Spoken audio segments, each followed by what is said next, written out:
Xin chào mọi người, chào mừng mọi người đến với Where to Next Vlog.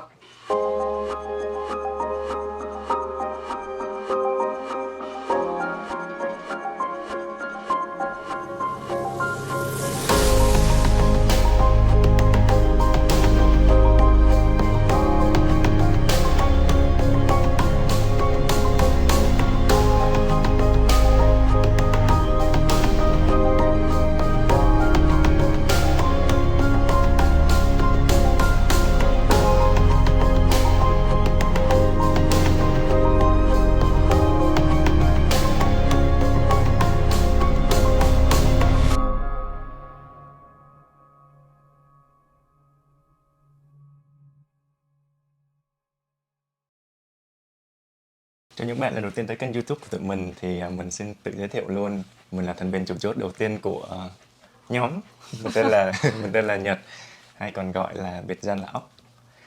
Tụi mình năm nay đều là U40 rồi, mà chính xác là 33 tuổi. Còn bên cạnh là bạn cùng giường của mình. Xin chào mọi người, mình tên là Gấu hay còn gọi là Mia, mà tên thật của mình là Hoa. Gọi là gì? Gọi là Gấu đi. Thôi gọi là Gấu đi ha. Gấu là cái biệt danh mà theo vợ mình từ lâu rồi, cho nên ai cũng quen gọi là Gấu rồi. Mọi người cứ gọi là Gấu thoải Mọi mái, người gọi là Ốc đi. thấy nó sai không? Chồng mình như vậy mà gọi là Ốc, mà mình như vậy thì mà gọi là Gấu. Đây là một thành viên mà không kém phần quan trọng của tụi mình. Tụi mình á thì năm nay chưa có con đẻ thôi, nhưng mà có con nuôi nè. Đây có một con nằm đây, có một con chân nằm ở đây. Bé này là Corgi, giống Corgi, tên là Foxy, năm nay 3 tuổi, gần 3 tuổi rồi. Ngoài đứa con nuôi này ra thì tụi mình còn có một đứa con tinh thần nữa, đó là kênh Where's to Next, kênh YouTube này. Kênh YouTube của mình là kênh về du lịch thế giới dành cho người Việt, mà du lịch của mình á, là kiểu du lịch rất là lăn xả và chú trọng việc khám phá, chứ không có phải là đi nghỉ dưỡng hay là phè phỡn đâu. Cho nên sẽ có rất là nhiều thứ hay ho cho mọi người xem. Mọi người cân nhắc subscribe ủng hộ tụi mình nhé. Where's to Next nghĩa là đi đâu tiếp. Tại sao mình lại chọn tên như vậy? Tại vì nó là cái câu hỏi mà tụi mình từ lúc mà bắt đầu đi ấy, là tụi mình thường xuyên hỏi nhau luôn. Tại vì mọi người biết sao, thường là tụi mình không có plan trước, là ví dụ như là tháng này mình sẽ đi đâu, tháng sau mình sẽ đi đâu, mình không có một cái plan dài hạn như vậy á. Cho nên tụi mình sẽ xong mỗi chuyến xong cái hai đứa nhìn nhau xong rồi hỏi là chuyến sau mình đi đâu vậy em? Đến nay là tụi mình cũng bắt đầu đi được 1 năm rồi. Hơn 1 năm rồi đó. Hơn 1 năm thì sau 1 năm á, thì cũng được một lượng khán giả cũng nhất định rồi. Tuy là chưa có được nhiều người biết đến tụi mình, nhưng mà có người coi là vui rồi, có người đồng hành trong những chuyến đi là vui rồi. Thì tụi mình cũng nhận được một vài câu hỏi từ mấy bạn theo dõi á. Tiện đây cũng là một cái gọi là cái clip Q&A. Câu hỏi đầu tiên á, mà cũng là câu hỏi mà mình được hỏi nhiều nhất mà lại không lan quyên gì lắm cho tới cái chuyện đi du lịch, đó là mình quay bằng máy quay gì, thiết bị quay của mình là gì. Thì nhân tiện đây mình cũng trả lời với mọi người là mình quay bằng cái máy Sony A7S III Alpha 7 S3 đó.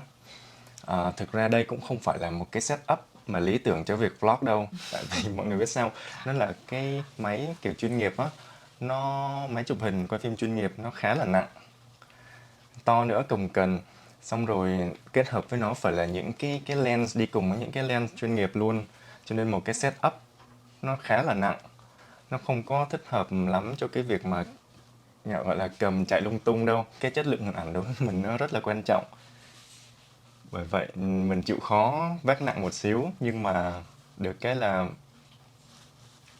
chất lượng hình ảnh rất là cao.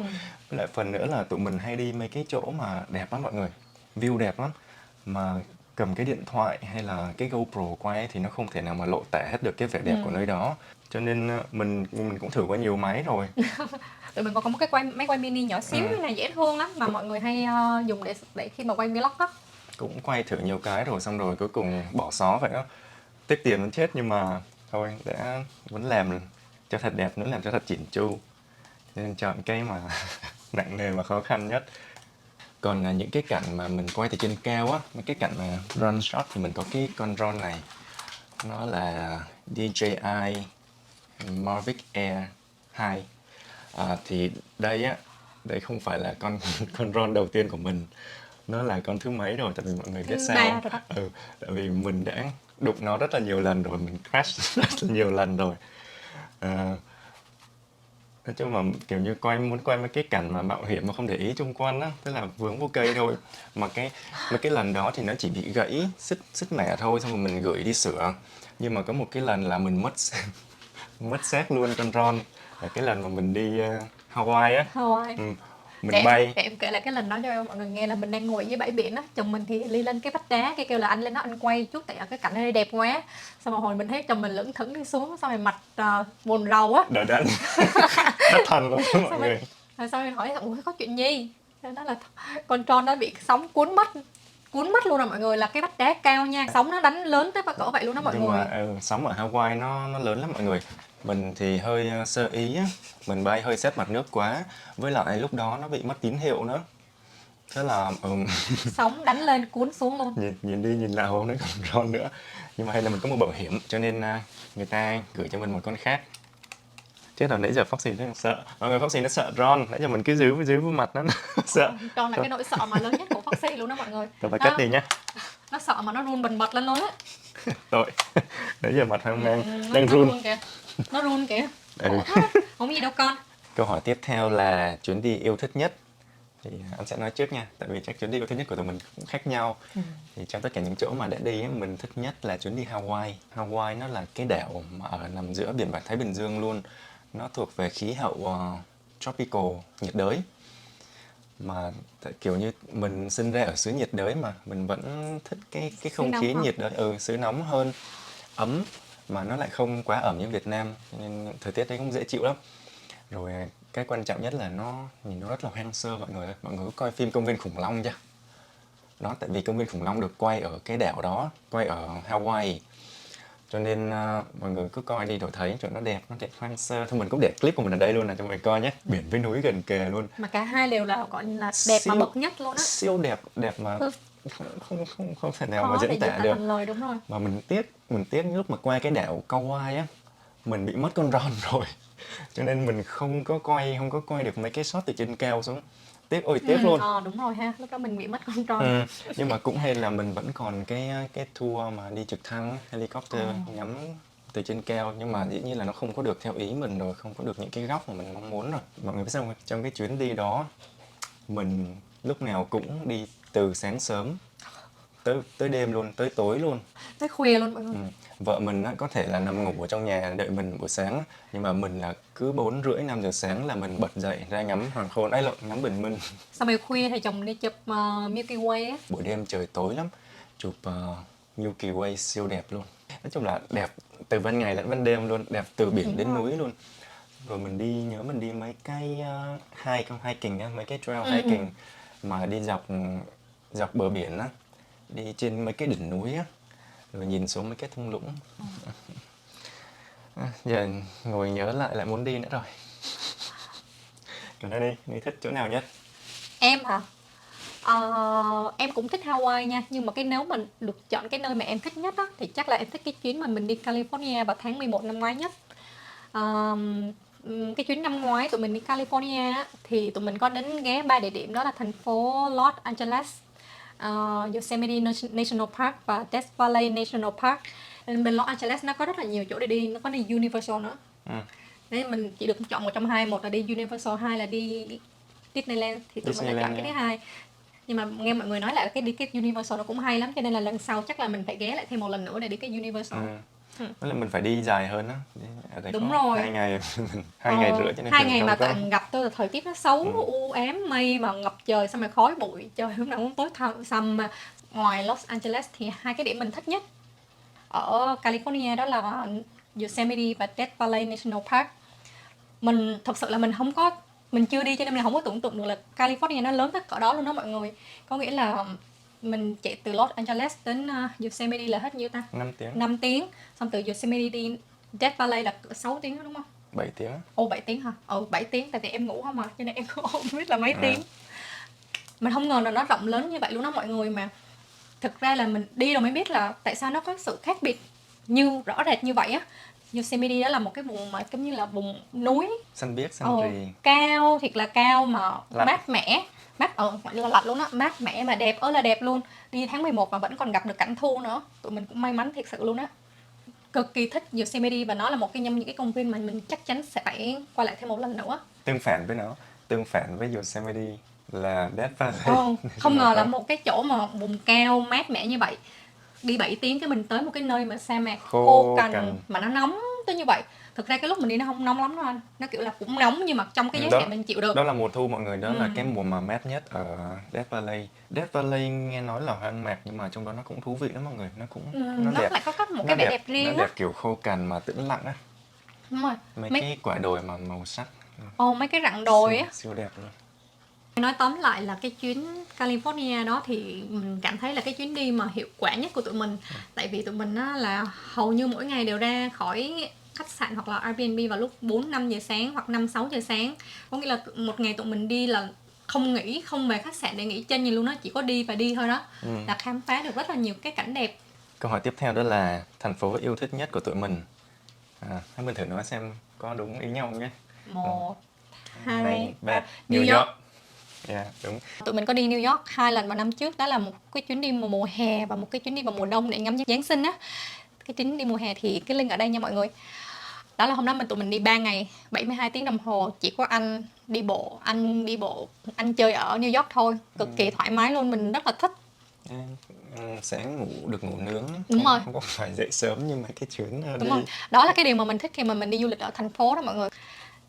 Cái chuyến thứ hai mình đi New York đó là mình đi vào mùa đông, đi ngắm Giáng sinh ở tháng 12 đúng không? Mình đi vào đầu tháng 12.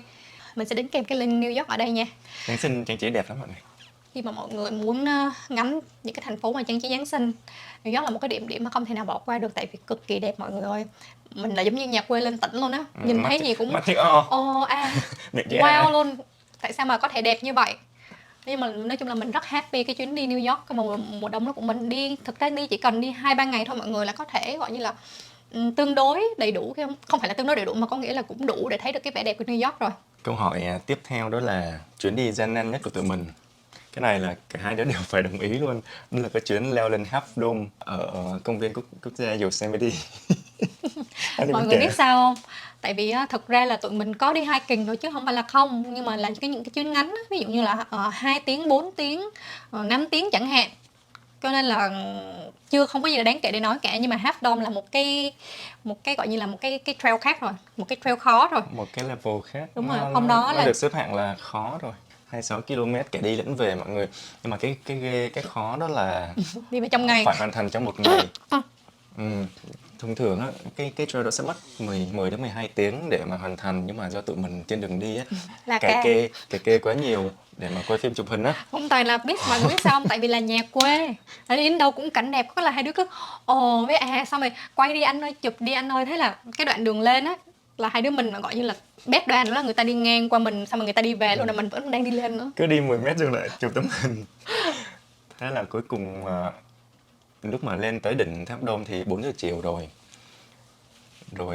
bắt đầu phải đi xuống thật lẹ. Trong lúc đi về á tầm 7 giờ bắt đầu tối thui rồi mọi người. Oh my god, nó tối mà không thấy đường gì luôn á. Mà mọi người biết không, ở trong đó là không có đèn, không có một cái ánh sáng không có một cái ánh sáng nào le lói luôn. Hôm đó thì trời cũng không có được nhiều sao cho lắm, không có trăng, tối thui à. Mà mình chỉ mang mỗi một cái đèn đầu, tại vì mình ý là mình sẽ về kịp nên không có cần phải mang đèn đầu nhiều. Nhưng mà ai ngờ trên đường xuống do tối quá còn đi lạc nữa, thế là phải đi thêm 2 dặm nữa. Xong rồi cuối cùng thì tầm 10 giờ đêm á tụi mình mới xuống tới bãi đậu xe. Tụi mình đi bắt đầu từ 5 giờ sáng mà tới 10 giờ đêm mới tới. Câu hỏi tiếp theo đó là những sự cố xảy ra thì sự cố là sự cố hạng nặng nha mọi người.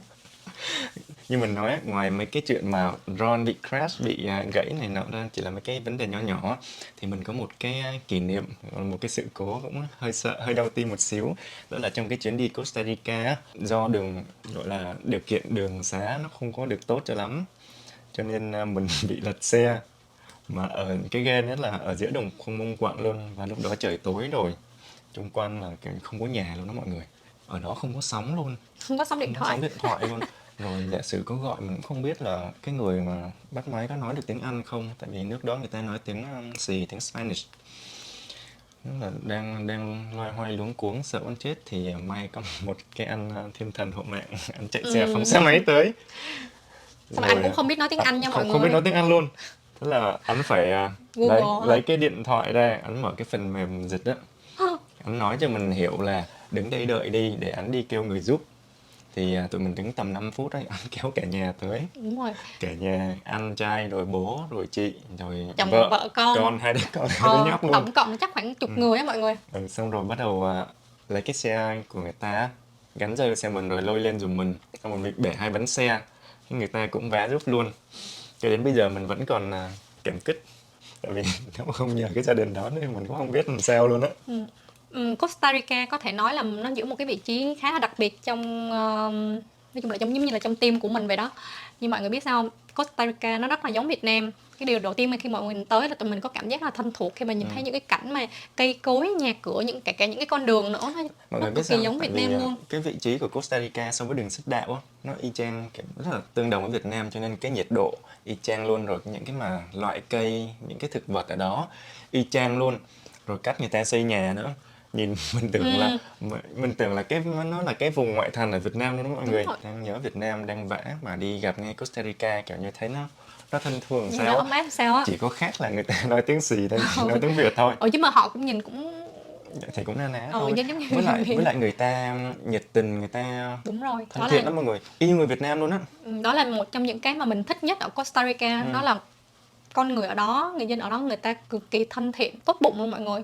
Ở Costa Rica á, còn có một điều nữa là người ta có cái hệ sinh thái phong phú lắm mọi người. Tại vì ở đó người ta bảo tồn rừng, bảo tồn động vật rất là tốt á. Hầu như là những cái giống loài ở đó đều được bảo vệ hết trơn á. Mình có đi coi mấy con lười dễ thương lắm.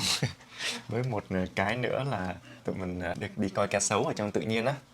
Tại vì bên đó cá sấu nó cũng được bảo tồn đó, cho nên nó bơi ở trong tự nhiên thôi mọi người ơi. Nó mình tắm cái biển á, mà nó ở bên cạnh cái con lạch, mà Cửa trong cái sông. con lạch đấy nó có cá sấu mọi người.